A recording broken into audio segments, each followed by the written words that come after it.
Het is gebruiksvriendelijk, veilig en heeft verschillende handige functies voor zowel particuliere als zakelijke klanten.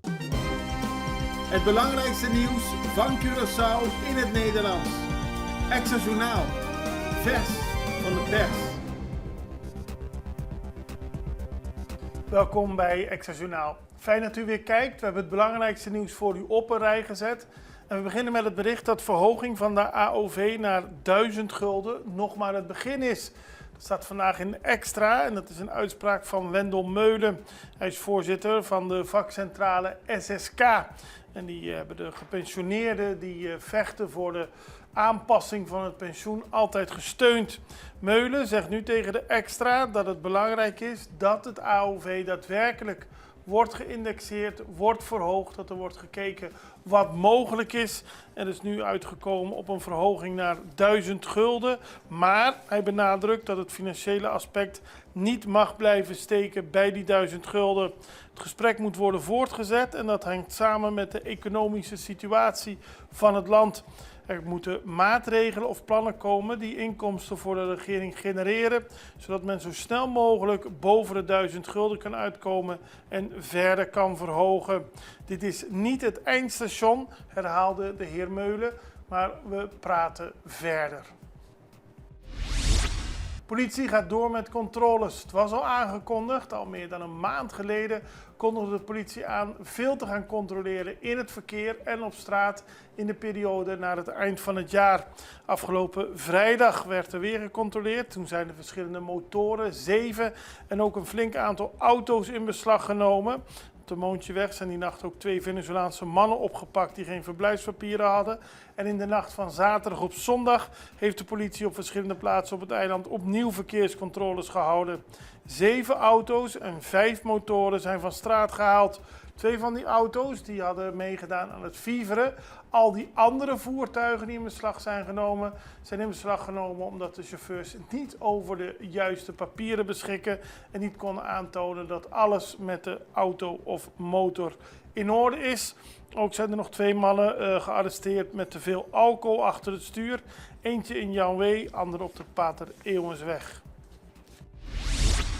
Opnieuw cruistoerist overleden aan het strand. Het is niet de eerste keer. Het zijn steeds noodlottige gevallen waarbij een cruistoerist omkomt op Curaçao. Dat gebeurde afgelopen weekend bij het pier van Marie Pompoen.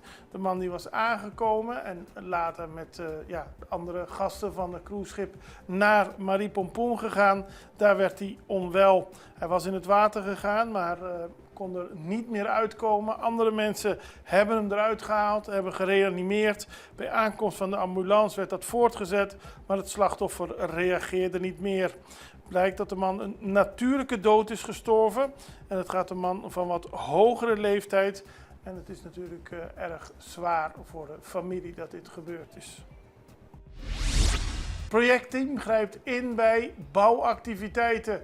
Dat gebeurde omdat de bouwactiviteiten al eerder waren stopgezet. Maar toch hebben de mensen die begonnen te bouwen besloten door te gaan. Daarom heeft het projectteam Toezicht en Handhaving onlangs een fundering verwijderd en betonexplaten in bewaring genomen. Dat gebeurde omdat ze zagen dat er bij Sabana Bakka opnieuw werd gebouwd. En het project was al stilgelegd. Maar ja, als mensen dan toch door blijven gaan, dan worden er hardere maatregelen genomen. En het projectteam bereidt zich nu voor om de fundering van het terrein te verwijderen. Eis van 7 jaar voor ontvoering en mishandeling. Dat is een zaak die voor de rechter kwam, waarbij een 32-jarige man uit Guyana wordt beschuldigd van mishandeling, verkrachting en wederrechtelijke vrijheidsberoving. Hij zou zijn partner hebben mishandeld en ook 2 dagen vast hebben gehouden. Ook zou hij tegen haar wil seksuele gemeenschap met haar hebben gehad. Hij zelf zegt dat hij eerder een slachtoffer is en dat de vrouw een leugenaar, een sadist en een dief is. Maar het Openbaar Ministerie vindt het duidelijk dat de man zich schuldig heeft gemaakt aan de genoemde feiten en hebben 7 jaar geëist. Morgen zal de rechter uitspraak doen. Ernstig ongeluk op Schottegatweg Oost. Dat gebeurde afgelopen weekend. Er waren 3 voertuigen bij betrokken. Bij aankomst van de politie bleek dat de bestuurder van een goudkleurige Nissan door rood licht was gereden en daardoor in botsing was gekomen met 2 andere voertuigen. Er werd veel materiële schade veroorzaakt en raakte echter niemand gewond. De verkeerspolitie was eveneens ter plaatse om de bestuurder die het ongeval veroorzaakte af te handelen. Daarbij bleek dat deze persoon illegaal in het land verblijft. Hij is dus gearresteerd. Dan toeristen slachtoffer van autodiefstal. Dat gebeurde ook afgelopen weekend in Otrabanda. Bij de schoolstraat moest de politie komen omdat enkele toeristen bij hun voertuig waren aangekomen en hadden geconstateerd dat dieven hadden geprobeerd het voertuig te stelen. Er werd vastgesteld dat de daders de ruit van het voertuig hadden ingeslagen en ook het slot hadden geforceerd in een poging het voertuig mee te nemen. Toen dat niet lukte, toen hebben ze de dingen gestolen uit de auto. De politie heeft vingerafdrukken aangetroffen en die hebben ze ook meegenomen om te controleren wie er achter deze zaak zit. Wij gaan even over naar een break. We zijn zo bij u terug. Você aqui com a Dushi, ora tem a liberdade de determinar o futuro. Na momento que você sentir claro para comprar casa, é profissional na Banco de Caribe te oferece guia sem igual. Sala espacioso, cozinha bom equipa, curral grande turnefloor e piscina para baja calor. Esse é o poder de por escolher consciente e sem limite.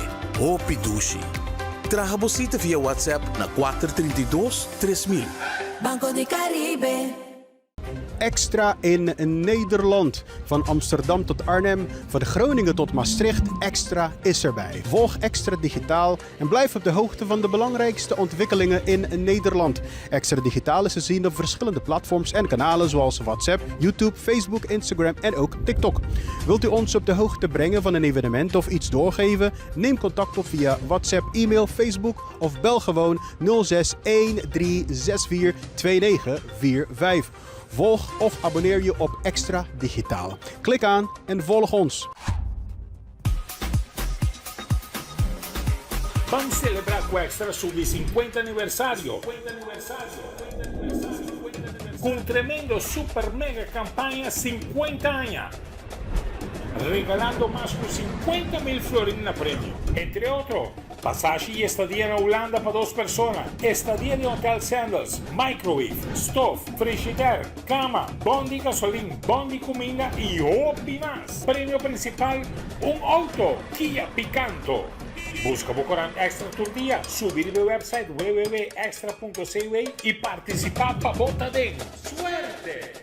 Afgelopen periode ging het veel over de vliegverkeerveiligheid en 3 Nederlandse ministers hebben laten weten dat ze hun zorgen daarover aan Amerika hebben deelgemaakt. Dat gaat om de ministers Ruben Brekelmans van Defensie, David van Weel van Buitenlandse Zaken en Robert Tiemann van Infrastructuur en Waterstaat. Ze hebben hun verklaring zaterdagavond gedeeld via X. En ze hebben daarbij Amerika laten weten dat ze zorgen hebben vanwege incidenten. Er moet specifieke aandacht komen voor de veiligheid van de luchtvaart in het gebied. Ook de commandant der strijdkrachten heeft met zijn Amerikaanse collega gesproken. Eerder hadden zowel de Arubaanse premier Eman als de Curaçaose premier Pisas al laten weten dat er afspraken met Amerika zijn gemaakt dat Amerikaanse vliegtuigen hun transponders gaan gebruiken, zodat ze zichtbaar zijn op de radar. De Verenigde Staten onderscheppen nieuwe tankers. Dat blijft ook een zaak die gaande is. Eerder heeft president Trump al een algehele blokkade afgekondigd. Nu zijn er al in totaal 3 olietankers onderschept. Dat gebeurde afgelopen vrijdag en afgelopen zaterdag, dus 2 dagen achter elkaar. U ziet op de beelden dat er een schip daadwerkelijk wordt onderschept. En eerder kondigde Trump al aan dat er een blokkade komt, maar hij blijkt nu ook daadwerkelijk zich daaraan te houden. Het is wel opmerkelijk, want de onderschepping van de tanker Centuries op zaterdag stond niet op de openbare sanctielijst van de Amerikanen. De andere 2 schepen wel. En het is de vraag hoe dit zich verder gaat ontwikkelen. Dan nog even naar Curaçao, want daar heeft de regering de teruglevertarieven gehandhaafd. Het gaat om mensen die zonnepanelen hebben en die kunnen sinds 2011 op duurzame wijze zelf elektriciteit opwekken in combinatie met een netaansluiting en ze krijgen teruglevertarieven. Nou, de regering heeft bekendgemaakt dat die teruglevertarieven gelijk blijven, dus ongewijzigd blijven. En dat komt omdat de terugverdientijden voor eindgebruikers met eigen duurzame elektriciteitsproductie nog steeds lager liggen dan internationale normen. Dus dat is goed voor de mensen die dit hebben, aldus de regering. En daarom blijven de vaste maandelijkse vergoedingen voor het gebruik van het netwerk, de netwerkaansluiting en het productievermogen gehandhaafd. Dan gaan we naar internationaal nieuws. Er zijn 2 zaken waar we aandacht aan willen besteden. De Argentijnse president Milei juicht de druk van Trump toe om het Venezolaanse volk te bevrijden. Dat zei hij in Brazilië en daarmee is hij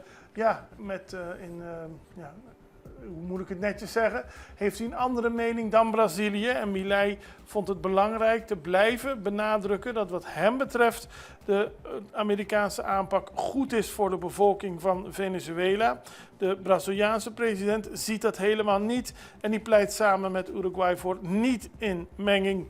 In ieder geval blijkt het een groot onderwerp natuurlijk, de druk van Trump op Venezuela. En Milei, de Argentijnse president, steunt Trump volledig. Dan gaan we nog naar El Salvador, want bendeleden zijn veroordeeld tot straffen tot 1000 jaar gevangenis. De justitie van El Salvador, waar president Nayib Bukele een oorlog voert tegen bendes, heeft tientallen leden van de Mara Salvatrucha, dat is een bende aldaar, veroordeeld tot gevangenisstraffen van meerdere eeuwen, waaronder 1 straf van meer dan 1000 jaar cel. U ziet hier gevangenen in de speciale gevangenis in El Salvador, waarbij bendeleden vastzitten. Ze worden streng bewaakt en u ziet ook dat ze allemaal dezelfde kleren aan hebben. Er is veel kritiek op de wijze waarop de gevangenen worden vastgehouden. Maar Bukele zegt dat dat de enige manier is om het bendegeweld tegen te gaan. Sinds 2022 bestrijdt hij de bendes onder een regime dat arrestaties zonder gerechtelijk bevel toestaat. Meer dan 90.000 mensen zijn gearresteerd. Er zijn inmiddels al meer dan 8.000 vrijgelaten nadat zij onschuldig bleken. Maar er zitten dus heel veel mensen vast. En de straffen die ze hebben opgelegd gekregen zijn enorm. Ik zei het al, bijna 1000 jaar, maar dan gaat het dus om straffen als 958 jaar, 880 jaar, 702 jaar en dergelijke. Daarmee zijn we aan het einde gekomen van deze aflevering van Extra-Journaal. We zijn er morgen weer en ik hoop u ook. En ik hoop u ook, ik moet het goed zeggen. Het allerbeste, tot ziens, dag.